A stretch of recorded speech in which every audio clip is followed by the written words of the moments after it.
바이블 프로젝트에 열심히 참여하고 계시는 우리 빈내리 가족들을 주님의 이름으로 축복합니다.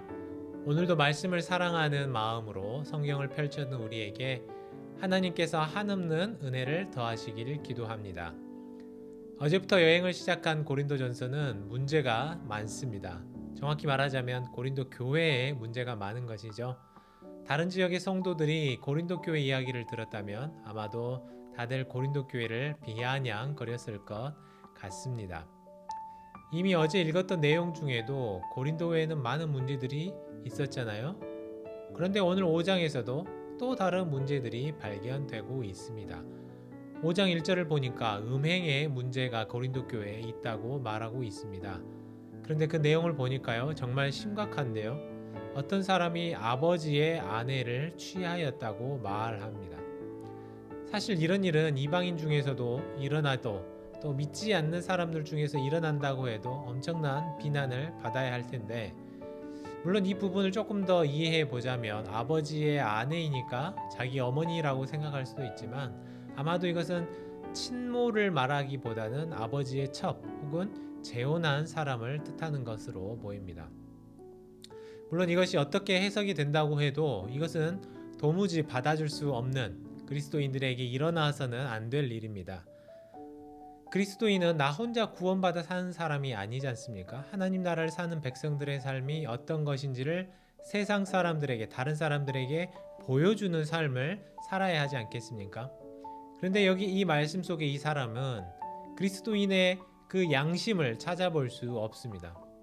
물론 교회라고 해서 우리가 어찌 또 성도라고 해서 완벽한 삶을 살 수 있겠습니까? 우리 사이에도 언제나 죄악이 끼어들 수 있다는 것을 인정해야 되겠죠. 그러나 이 정도의 이 죄를 범할 정도로 부도덕한 삶을 살고 있었다면 그것은 정말 이 고린도 교회가 심각한 상태라는 것입니다. 여러분, 만일 우리 몸에 악성 종양이 자라고 있다면 어떻게 하시겠습니까? 아파도 힘들어도 또 비용이 들더라도 잘라내는 수고를 해야 될 것인데요. 그것이 그 주변에 아직 남아있는 건강한 세포와 신체를 지키는 방법이고 또 생명을 유지하는 길이기 때문입니다. 그런데 고린도 교회는 이 사람의 죄를 묻지 않았어요. 어쩌면 이 사람이 고린도 교회 안에서 영향력이 있던 사람이었는지도 모르겠습니다. 어떤 이유에서인지 이들은 추악한 죄를 범한 사람에게 어떤 징계도 내리지 않고 그대로 두었습니다.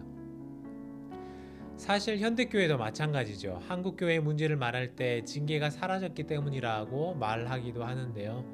다들 아무리 큰 잘못을 저질러도 교회에서 징계하지 않으니까요. 사람들이 더 많은 죄를 짓게 됩니다.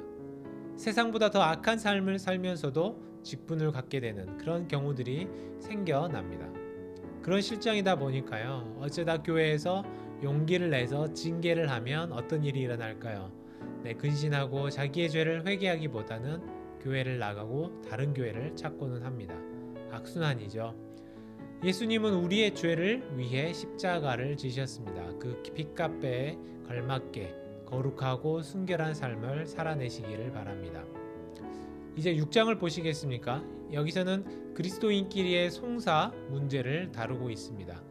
물론 교인들끼리도 사람이기 때문에 갈등이 생기고 문제가 발생할 수 있겠죠. 그러나 고린도 교회는 교회 내에서도 이 일을 해결하지 못하고 세상 밖으로까지 이 문제를 가지고 나갔습니다.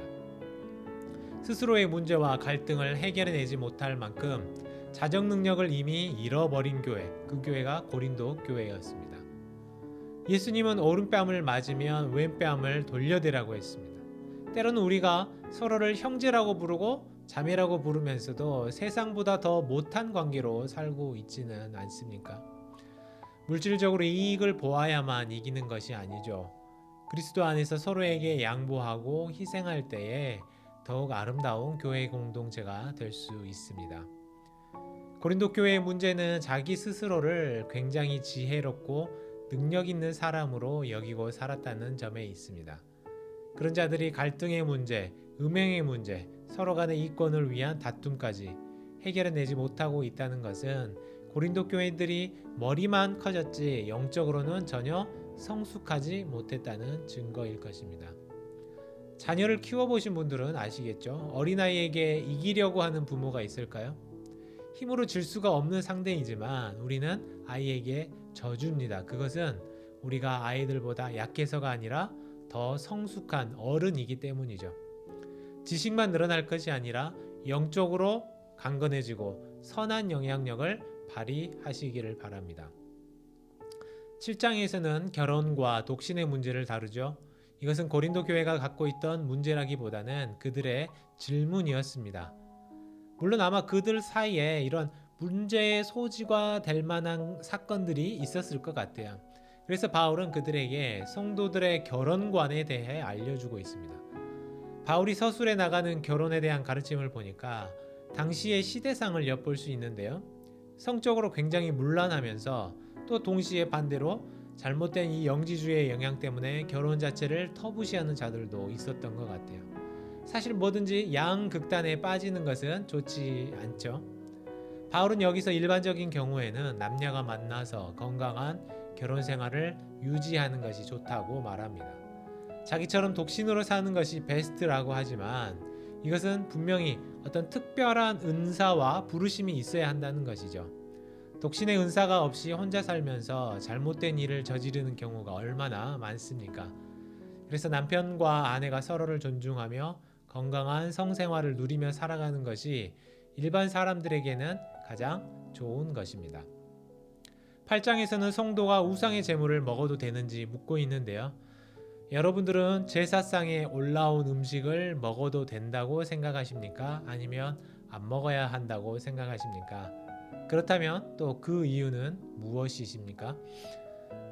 그런데 8장에서 바울이 진짜 하고 싶었던 이야기는 우상의 제물을 먹는 것이 아니었습니다. 물론 표면적으로는 그렇습니다만 바울이 주목하고 싶었던 것은 제사 음식을 먹어도 되냐 안 되냐 이것보다 그리스도인들은 언제나 덕을 세우는 것이 우선이고 사랑으로 약한 자를 돌봐주는 것이 옳다라는 것을 말하고 싶었습니다. 고린도 교인들이 스스로 성경도 많이 알고 지식이 많다고 여겼어요. 그러나 사랑이 부족했고 서로가 서로를 판단했고 서로가 서로에게 힘이 되고 의지가 되는 게 아니라 가장 큰 걸림돌이 되는 그런 공동체였습니다. 결국 우리는 여기서도 그리스도의 사랑에 주목하게 되는데요. 우리처럼 작고 연약한 자들을 위해 죽기까지 희생하시고 자기를 포기하신 예수님을 생각하며 우리도 연약한 형제를 위해 나의 유익을 포기할 수 있는 그런 마음이 있었으면 좋겠습니다. 그래서 오늘 우리가 함께 기도하고 싶은 것은 우리 교회 공동체를 위해 기도하는 것인데요. 서로를 사랑하고 서로를 세워주는 그런 공동체가 되게 하여 주시옵소서라고 기도하시면 좋겠습니다.